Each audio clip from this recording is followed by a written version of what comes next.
राणो, मैं अर्जुन हूँ।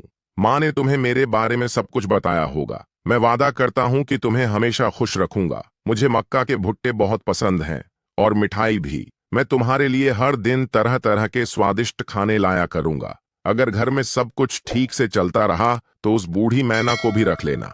अगर वह झगड़ा करे तो उसे यहाँ से भगा देना, और हाँ, उससे कह देना कि अपना खाना खुद लाया करे। माँ, आप चिंता मत कीजिए। रणों के होते हुए मुझे किसी और की जरूरत नहीं। अगर उसने कोई गलत बात की तो मैं उसे डांटकर भगा दूंगा।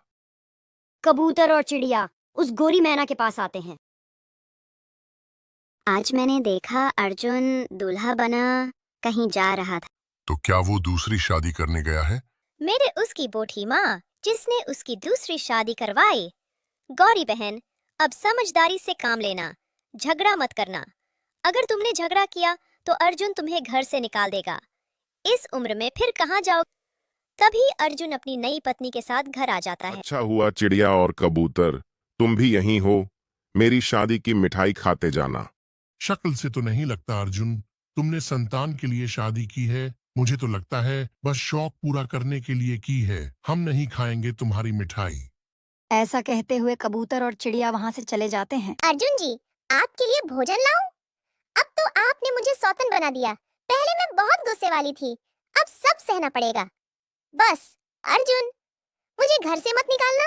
अगर मैं अपनी माँ के पास गई तो वो तो जीते जी मर जाएंगी। तो फिर जाओ और अपनी सौतन के लिए खाना ले आओ। गौरी टूटे दिल के साथ वहाँ से उड़ जाती है।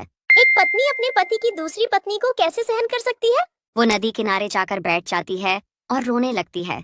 पास ही बैठा कबूतर उसे देख लेता है और पास आता है।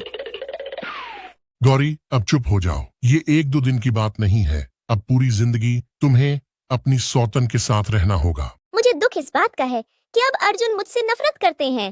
हर बात पर मेरी बेइज्जती करते हैं। कबूतर के पास कुछ मक्के के दाने थे, वो उसने गौरी को दे दिया। भैया, मुझे माफ कर देना। मैंने कई बार तुम्हारी बेइज्जती की, पर तुम हमेशा मेरा ख्याल रखते हो। तुम ये दाने खा लो। मुझे पता है तुमने सुबह से कुछ नहीं खाया। कबूतर ने इनकार किया, लेकिन गौरी ने दाने खा लिए। अब मुझे जाना होगा। पति और सौतन के लिए भोजन भी ले जाना है। जैसे ही वो उड़ने लगती है उसे चक्कर आने लगते हैं और उल्टी जैसा महसूस होता है। वो वहीं बैठ जाती है। चिड़िया भी वहां आ जाती है और पूछती है, गौरी को क्या हुआ? मैंने बस कुछ दाने खाए और तभी चक्कर आ गया। चिड़िया मुस्कुराई और बोली, गौरी, तुम्हें बधाई हो। ये बहुत खुशी की बात है।